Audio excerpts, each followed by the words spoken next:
Ah, there. They call me the governor. Welcome to this Walking Dead fan panel brought to you by Wizard World and Fandom Spotlite. I have some friends here who want to talk about this last episode of The Sleeping Dead or The Walking Dead or The Biting Dead, whatever you want to call it.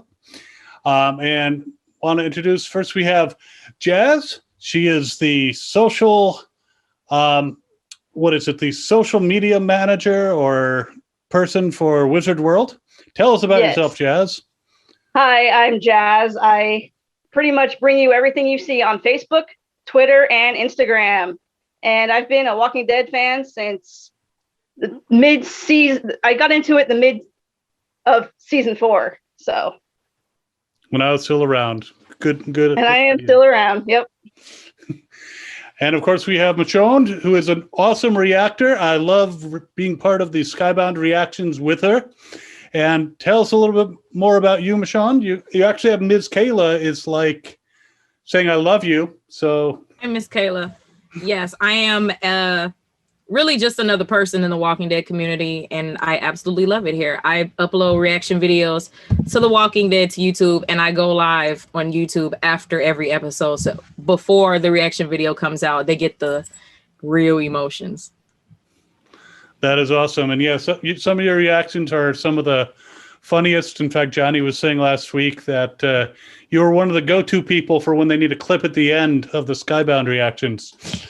And we have a returning person. We had done a Walking Dead panel quite a ways back with Johnny and Travis and Neil Cohen, who is the author of the Exit Zero Zombie series. Neil. And thank you, Governor. Yes, the Exit Zero Zombie trilogy and Business is Dead, Resurrecting Entrepreneurship, all about fans of The Walking Dead who launched their first entrepreneurship based on their fandom of The Walking Dead.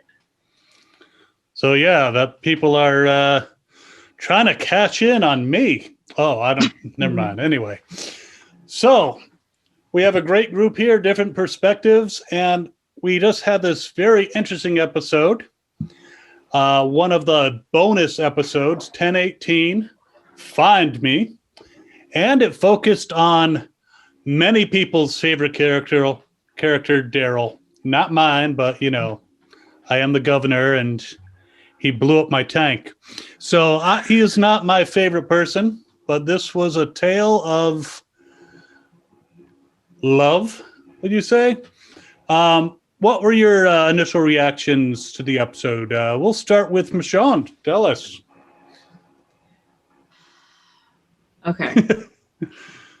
A lot of my curiosity about Daryl, I've learned a lot about him.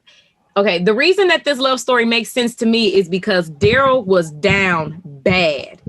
He was down bad, however many years into the apocalypse now, looking for his dead brother in the woods alone for years.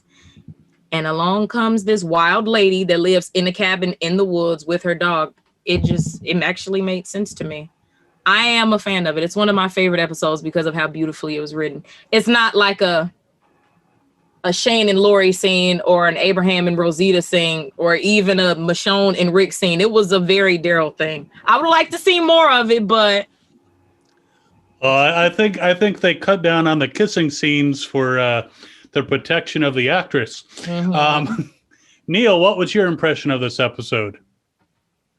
Oh, I'm sorry. Well, that was my episode. It's funny when you said Sleeping Dead at the very beginning.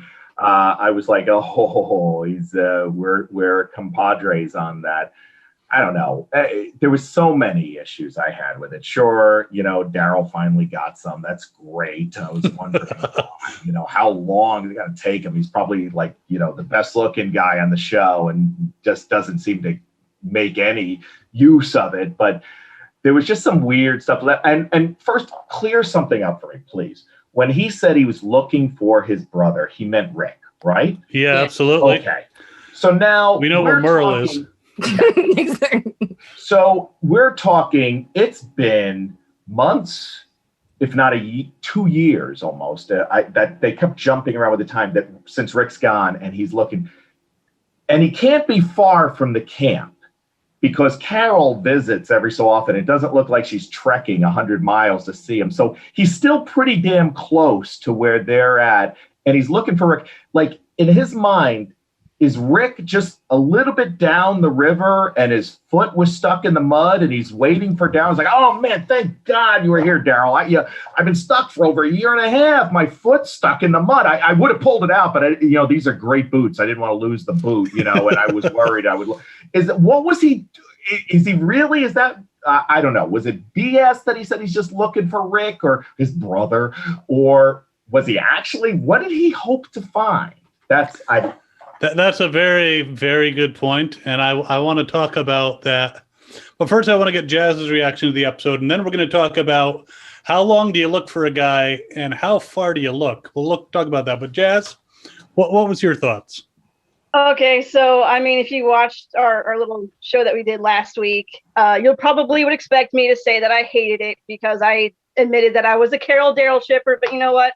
I loved it. I thought it was really, really sweet, and I want to know more about Leah. I don't think we're quite done seeing her yet. Where's she at? Maybe with the Reapers?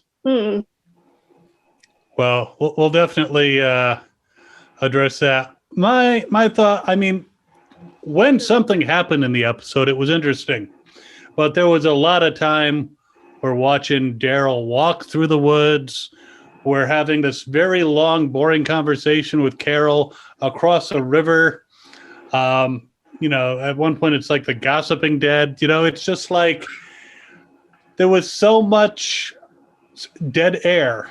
And I mean, I understand Daryl might be a little slow, but I have had to woo somebody and it took a year for me to get anywhere with them. But he went like, 3 years? Did you try throwing a fish at her door? That was not something I tried, but 3 years, and then he got a 10-month relationship out of it, and then he screwed things up. I mean, we've determined Daryl is not asexual. That was a lot of a fan theory that he was asexual. We've determined that he's not homosexual. He might be bisexual. We don't know. And that's fine. That's not something I was actually caring about finding out, For Daryl, again, he's not my favorite character because he blew up my tank. And other stuff, he pretty much took my right-knived guy away from me. Merle, messed up with his head. But, I just thought it was the story elements and the scenes were good when they actually happened. There was just so much dead space that it was just like, and then very slowly it would fade in. 10 months later, 2 years later, 17 years later. It was just like, how long is this going to drag on? It took him 3 months to apologize with a fish. Come on, really? So that was my thought. And you guys can rebut that if you want. Well, I'd like to hear. I would like to hear what the ladies think. I'm going to throw the fish to you, ladies. Do you want? Since Jazz is quiet, I'll start. Or Jazz, you going to go first? You can go for it. It makes me sad when people shit on the character development. Just because an episode is not all fights and explosions and all of this action. I really love episodes like this. Like, we never really get to see our characters have these intimate conversations, like Carol telling Daryl about her grandma and why she has a special right foot. I like stuff like that, especially because I love Carol and Daryl. So things like that, I love all of that stuff, because when they're fighting for their lives 24/7, you don't really get to see how they really are as people. So I really like episodes like this. A lot of times people are like, oh, I was bored. And I'm like, okay, so you don't really have an attention span, I guess. It's fine. I agree. And usually with episodes like this as well, you kind of learn more about the characters and often understand why they are the way they are now. Like with the governor, I think, we can all agree that he was maybe a little nuts at one point. Hey, that's not politically correct to say. I really believe that he could find a cure for, this illness And that's why he was the way he was and did some of the things that he did. So. Wait, the governor thought he was going to find a cure? Yeah, well, I had a guy. I had He a was guy. trying with Milton. Do you remember Milton? Oh, yeah. And then Okay, he ended up killing Milton and Andrea. So yeah, because I remember Eugene also had the cure. Remember? Yeah, And he's he full was- of shit yeah. too. But No, I want to make it listen, clear. and I'm not saying I'm not saying I don't want to see character development. I absolutely do, and it doesn't have to be total action. In fact, I prefer where you're seeing more of the backstory. Like earlier in the season, we saw the story of Alpha and oh my god, I can't believe I blanked on her name. Beta. The daughter. No, not Lydia? Beta. She had met Beta. This is where she met Beta, Lydia. with the daughter. Lydia. That's it. So when we saw her at the very beginning, and I love any glimpse of earlier in the apocalypse. So that was like 7 years earlier, and so their cars were still driving, and even a glimpse of that I liked. And we saw her kind of what was happening with her and how Lydia kind of slowly realized, hey, I got to fit in with my mom here, and changed. And it was differently. It was interesting, different. I don't know. I didn't learn anything really about Daryl. I didn't learn anything new about Daryl, really. I mean, I did think that the banter between Carol and Daryl was fun, and some of it. I just think some of the scenes are drawn out too long. How long do they have to sit there cleaning fish? I was just like, I didn't mind the fact that Daryl was giving her the stink eye like she was doing it wrong. It was just, it took so long to get to that point. And they're just sitting there scraping for and I'm just watching the time go by.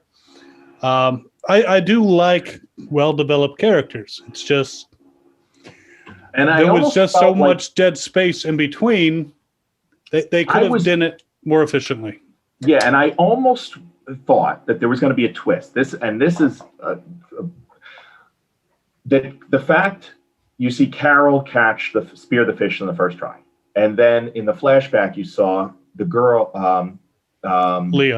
Leah spear the fish on the first try, and then Daryl had said something about, well, we're not going to let it catch up to us, to Carol, and then we see Leah and they were doing the same thing. I thought, and now this would have blown me away, that it was a twist and there was no Leah, and that this was him conflating, like in his time in isolation, that he actually kind of created a scenario, or maybe even an imaginary friend, a figment of his imagination. And that he was almost remembering something that didn't happen, or that he became so isolated and lonely that he had created this imaginary friend, and then he comes to the realization that she really and he's remembering her as if she existed and she didn't.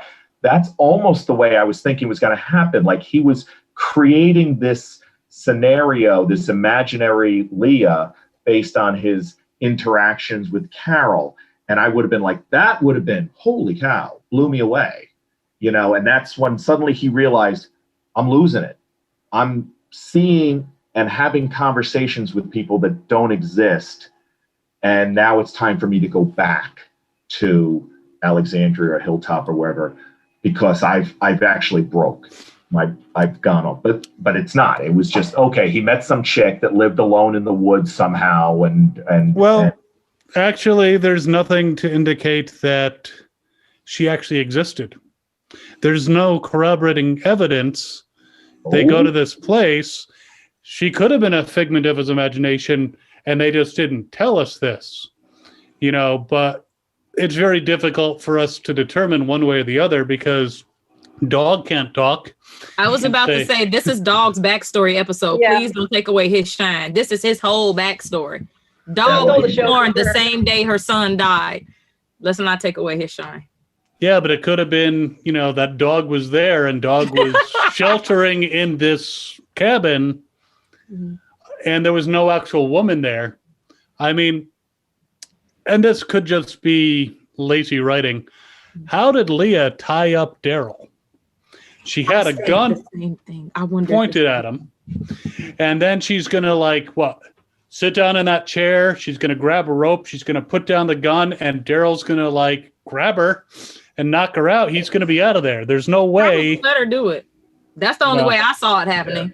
Yeah, he would have. Or he was into it. Other things we learn about Daryl. Yeah. Please don't tie me up. Don't tie me up. Please, please. Don't.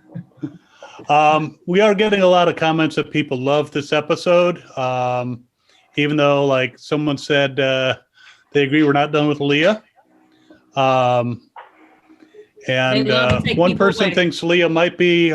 This is Bubba Jinx 777. Thinks Leah might be with the armor people. I guess the Commonwealth. But before we get into that, how long do you look in the woods for Rick? You know, they were looking. I think Daryl was still living in the woods. You know, after the time jump when Carol came by with Henry, that was still a whole part of it.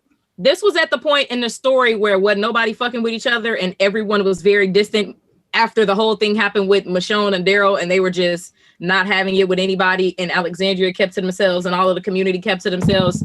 And obviously Daryl has no problem being by himself. So I think he felt like he just, well, I might as well look for Rick. What else am I doing? And like, at what point do you stop looking for somebody that you care about anyway? Yeah, So I would agree, but he like gave up this relationship with Leah, if she was real, for going out and looking for Rick, which at this point, it's been years. It's kind of like, well, I'm looking for Rick, but I'm actually just being by myself. Why would he give up the relationship if he knows in his head that he's just going through the motions? Probably never. Yeah, I didn't get. Oh, sorry. No, you can't. Michonne. I was just saying he's probably never had a relationship before in his life. So it's like, oh, wow, this is new. He had his first domestic dispute.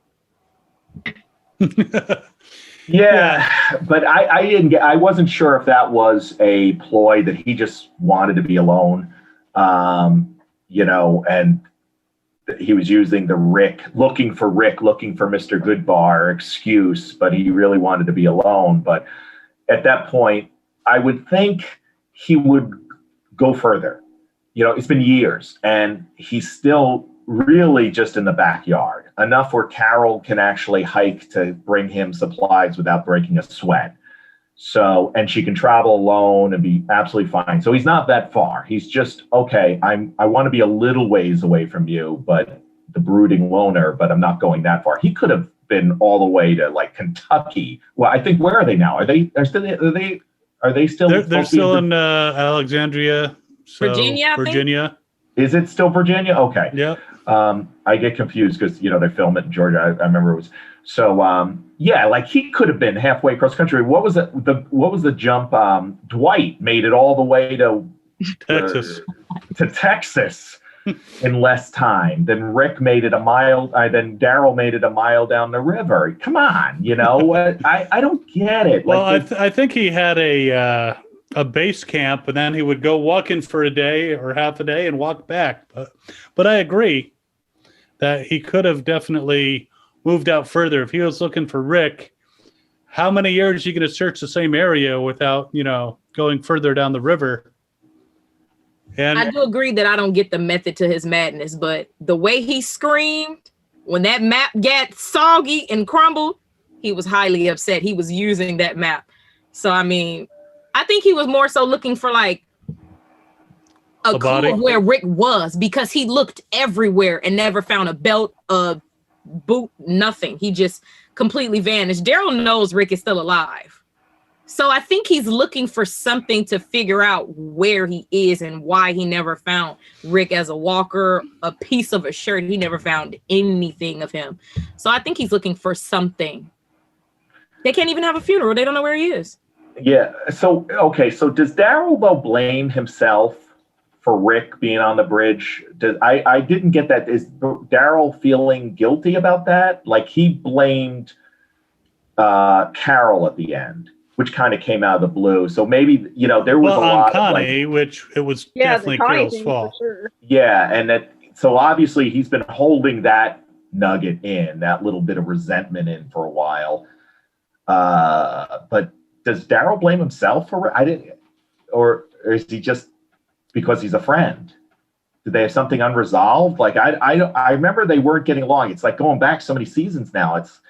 I remember they weren't getting along, and then they were, and then Rick kind of sacrificed himself, I guess.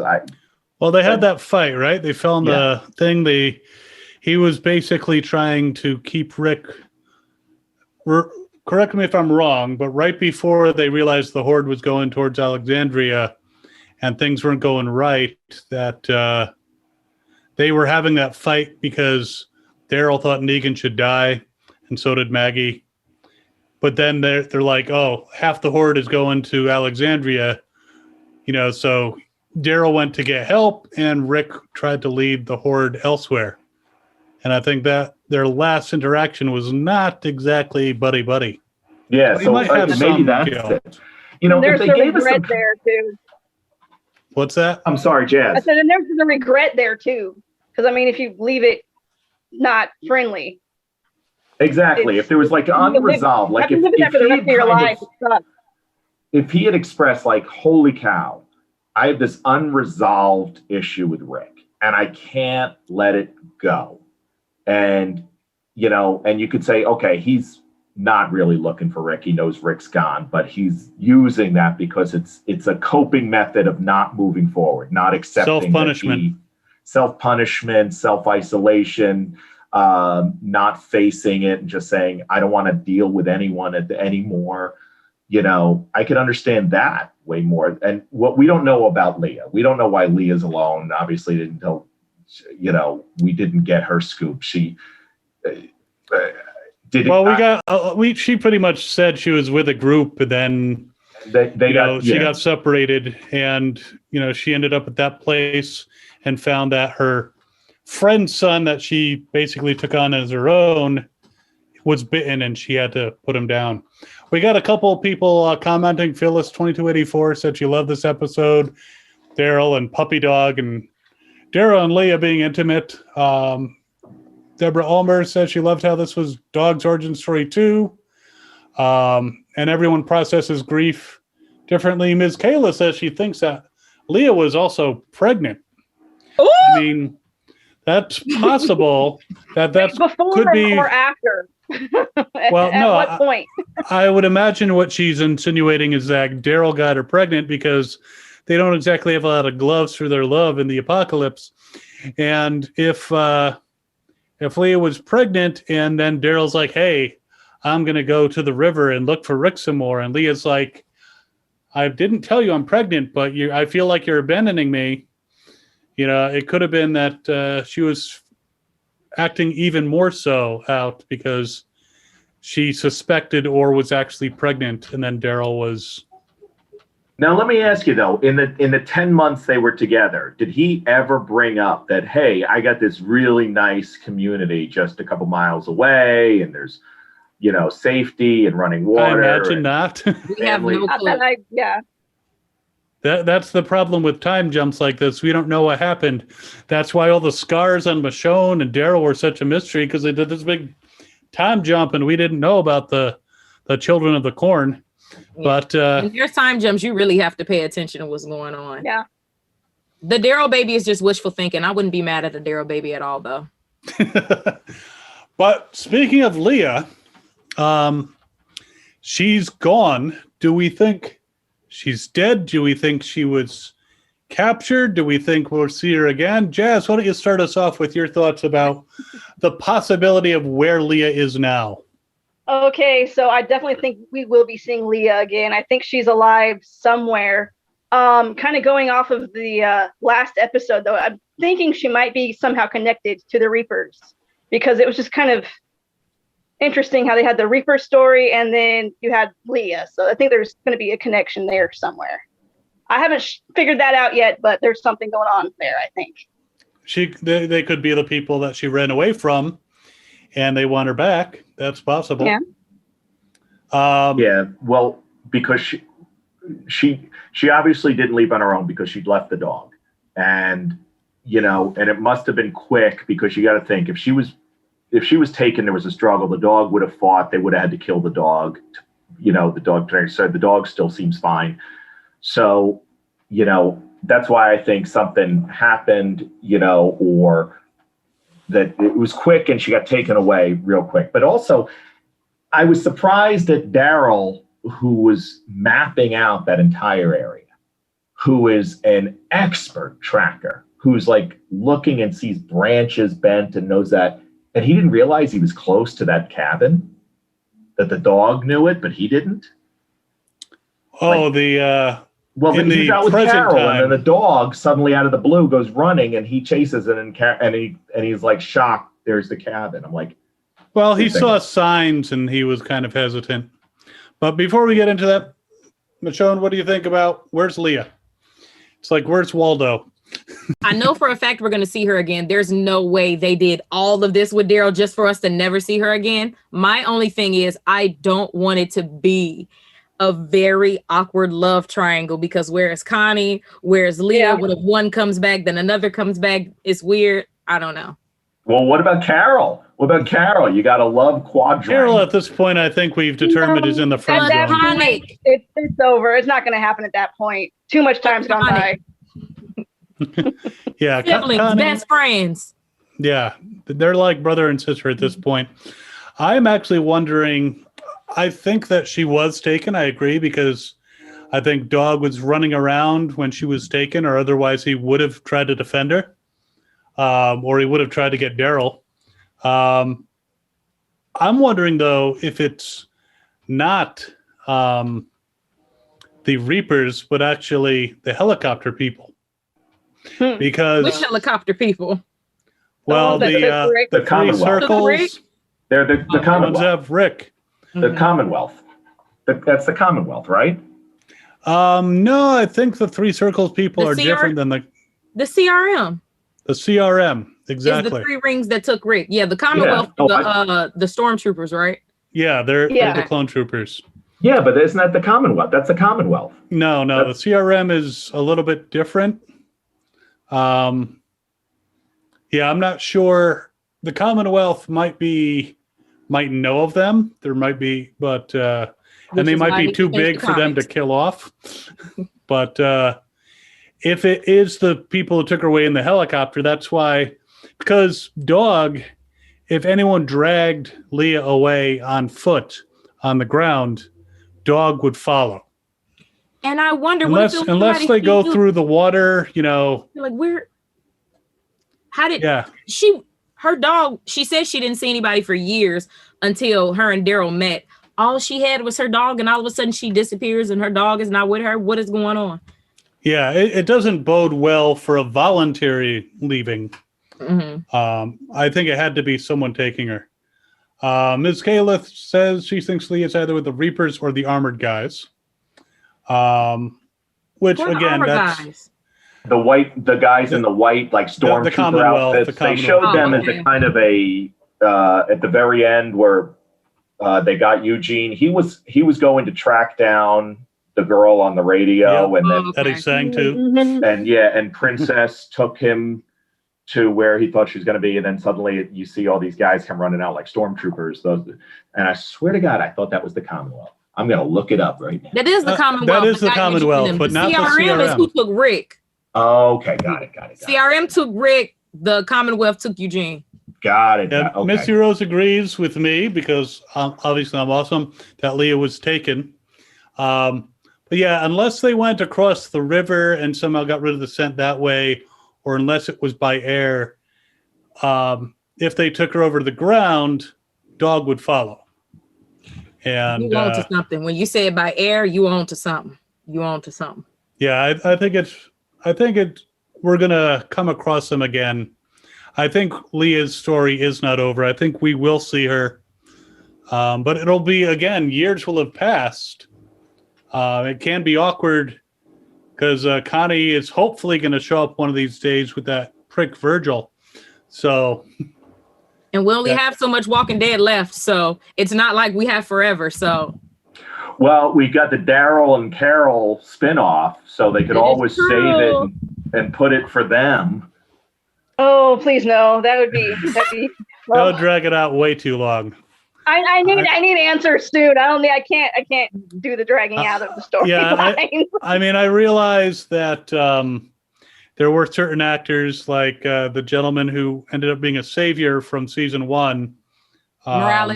Morales.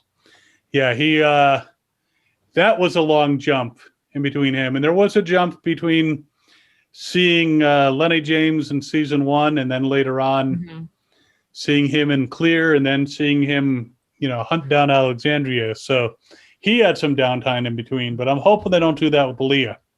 That would. Well, let me ask you, is there anyone left from the governor's leadership? We know his little henchman is gone. We know Merle is gone. Was there anyone else? I'm trying to think back. He killed them all, remember? They're all gone, right? Well, some of the townspeople ended up moving into the prison after I left, but I think most of those people are dead at this point. Tara the only recently, one, Tara, was like, was part of my new crew, and now she's dead. So, but did they ever follow up and go back to the prison? No, it's overrun with Bidas at this point. Yeah, but that was kind of odd. They just left it, and the remainder of Woodbury is in the prison. Yeah, they're overrun. They're surrounded by walkers, but that. It was because the governor, he tore down the gate. There was explosions and literal thousands of walkers coming from everywhere. So everybody just got away with their life. You think a gunshot is going to draw a lot of Bidas in? Exactly. A tank? That brings quite a few. Question for all of us from Phyllis 2284 for the panel. Do you think Carol is done making dangerous decisions? No. Yeah, I agree. No, now. I would think she's even making more of them now because she seems to be like, I don't care. Our luck's run out. It's over. She's not hopeful. She's not in a hopeful state of mind. She's in a do what I want state of mind. It's over. It's to tomorrow I'll dead, or in a week from now I'll be dead. But it's over. And I don't know about her entirely. She is a bit hopeless right now, but I think she's got regrets. But I think she will still make dangerous decisions when she feels she's right, because as Daryl said, she doesn't know how to stop anymore. You know what I would love to see for Carol, though? I mean, I know all the children somehow end up dead under her care, but I think that worst babysitter ever. Y'all gonna leave my auntie alone.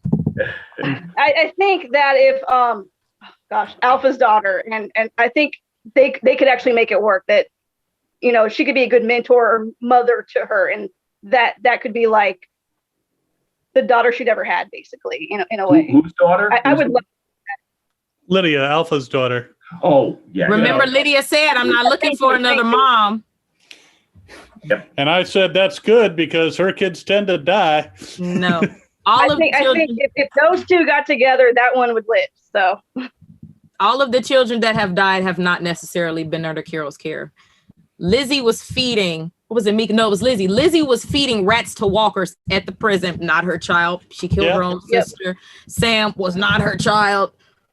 Henry and Benjamin were Ezekiel's kids. So really, the only child that was her fault was her own, unfortunately, because she let Lori pull her back when she should have chased her baby in the woods. But hey, I blame her for her own daughter's death and none of the other kids, honestly, because none of the other kids were hers. Yeah, but again, I wouldn't be anxious to have Carol babysit for my kids. She did good with Judith. Yeah. Yeah, but wasn't Tyrese there? So, Hey, Tyrese died, but yeah, she did good with Judith. Let's see here. I do still think that this big fight that Carol and Daryl had, I mean, when you think about it, they're going to make up. They're going to move past it, especially since there's this whole spinoff with the two of them. So I'm still kind of aggravated at AMC for revealing this, because now it's like, oh, yeah, Carol's in danger, but she's not going to die. There's a spinoff. Daryl's in danger, but he's not going to die. There's a spinoff. they're fighting, but they're going to make up because they're both in a spinoff. And that would be a really, really sucky spinoff for them walking around not talking to each other for however many seasons. So, they're going to get past this. Any other people want to vent? They would just be there cleaning fish for an hour each night. And Carol would be like, you want to do it? You want to do it? I think that might have been their first like real argument out of all these years that they've been friends. I think that might have been like their first like legit friend argument they've ever had. Yeah. I mean, they've had some disagreements. Yeah, but that was never been that bad though. Never been that bad. Like this is painful for me to watch. So. Yeah, I don't even think it was honestly an argument because it was just both of them really saying what they wanted to say. And Carol said, this isn't about this. This isn't about that. Just tell me how you feel. And he told her how he felt. So, I mean, they had some strong words. I'll just say that. I don't think Daryl was wrong that about what Carol's doing and, her avoiding, kind of running away from things and all that.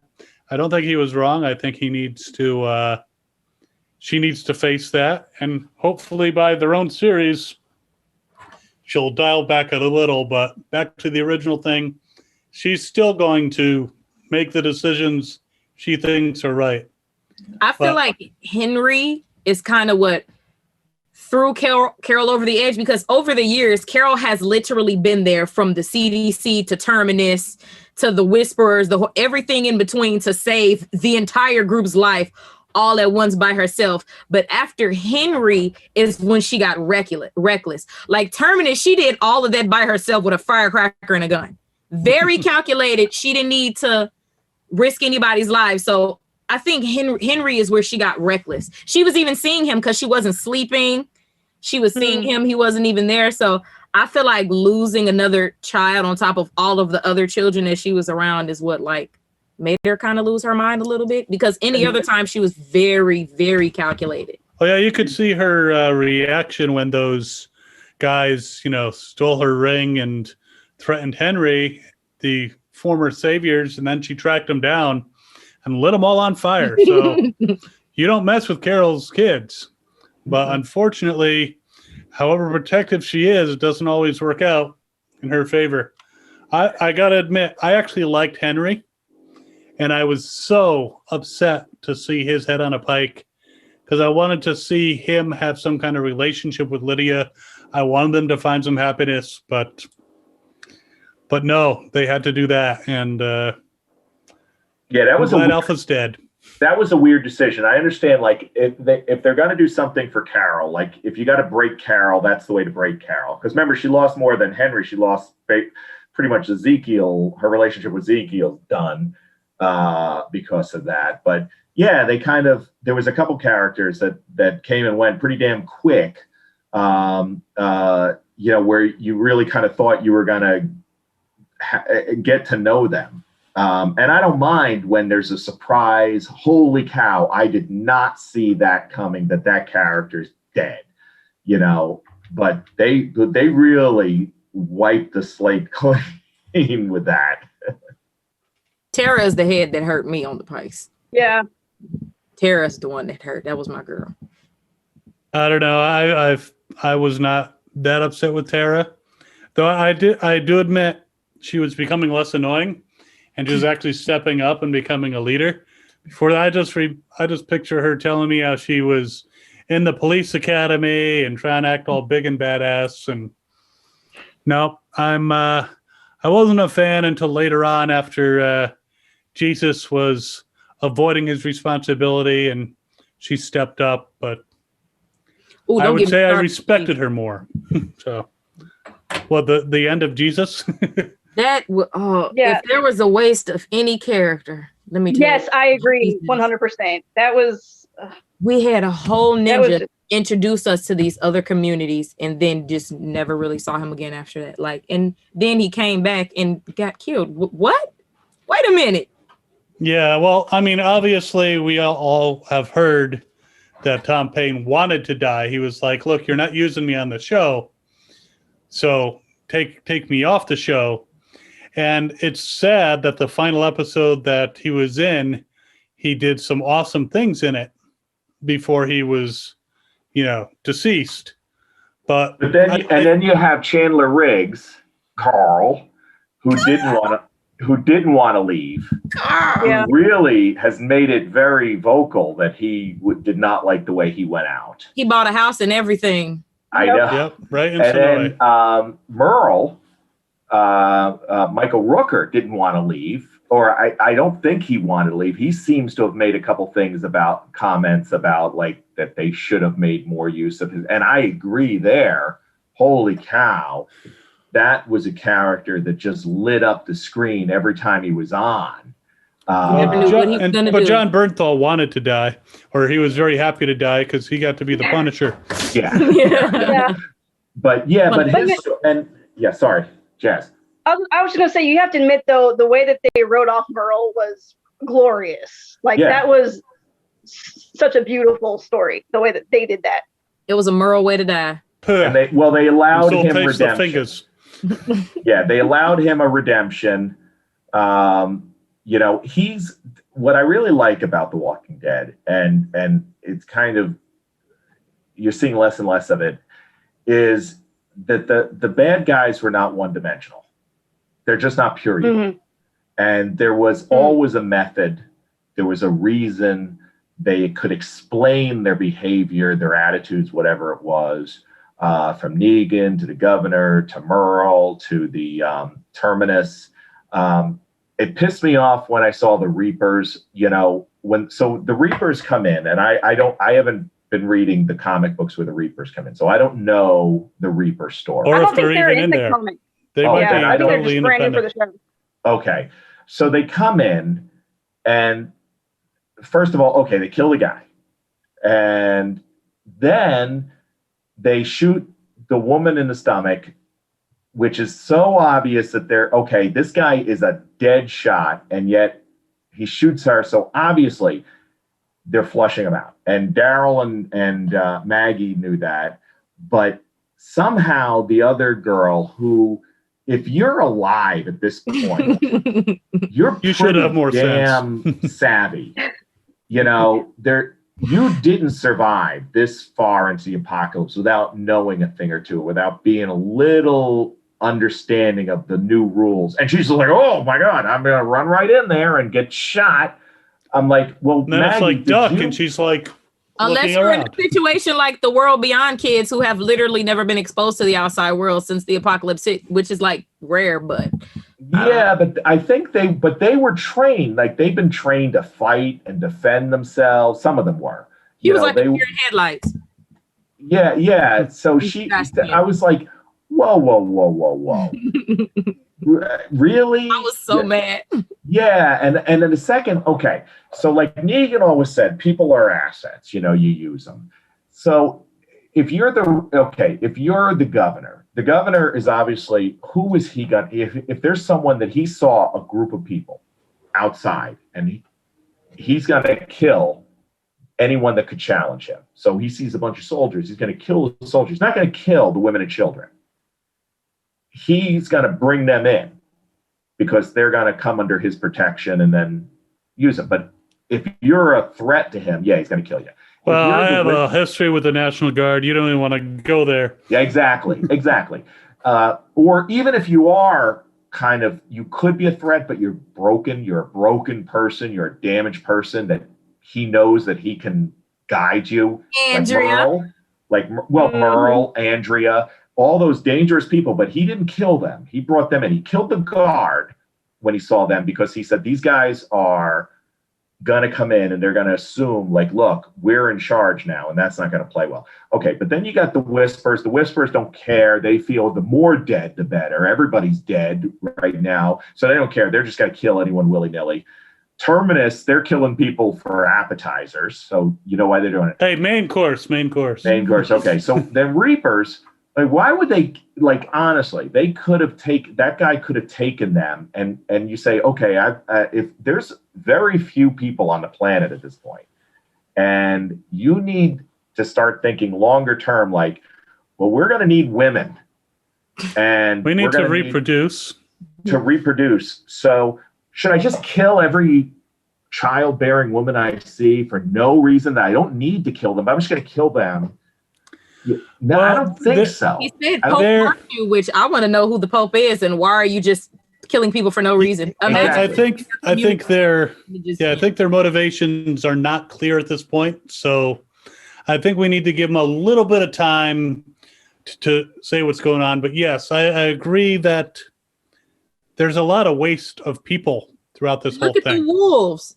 There are some people like that. They just kill people just because. Yeah, but the wolves were like insane. They were insane. Well, who knows what the Reapers are? We have Miss Kayla. That guy didn't look insane. That guy was obviously had his faculties about him. Yeah, he was massive. He was a sharp shooter. He was a trained fighter. He knew how to don personal protective equipment. He was not a wolf walking around with a carved letter in his. That guy. So, and then he just obviously he's also someone that's probably going to follow orders. So why would they say, yeah, and by the way, if you see any women out there or children or just kill them, I want to hear the explanation for it. It just the ones that Pope marked. Miss Kayla, Deborah, and Phyllis all say that Jesus was the most wasted character, which I agree. Miss Kayla also said Tom Paine is a gorgeous and awesome guy. I think he's an awesome guy. I don't find him particularly attractive, but that's just me. Ms. Kay also says the Carl situation was terrible. Carl should still be on the show. Though it is tough with all these time jumps. If they're doing time jumps, how can Carl, I mean, yes, he was getting older, but are they going to, paint a beard on him? To make him look older? Beard. He shaved it. Did you see Chandler Ben had a beard? He had a scraggle. He had a beard. Chandler and Steve are the two deaths that have hurt me the most in the show. Period. It's not even a competition. I was a mess when Glenn died. I almost quit watching the show. I couldn't. A lot of people did. A lot of people. That broke a lot of people. Negan was having a dance party. Yeah, I would definitely say there were a lot of things that they did that really caused the show to go downhill. Not only the death of Glenn and Abraham, but the way that Negan himself ground Rick into the dirt so badly for a full half a season. People didn't like watching that. Yeah, see, and I didn't mind that. Well, you're a sick man. No.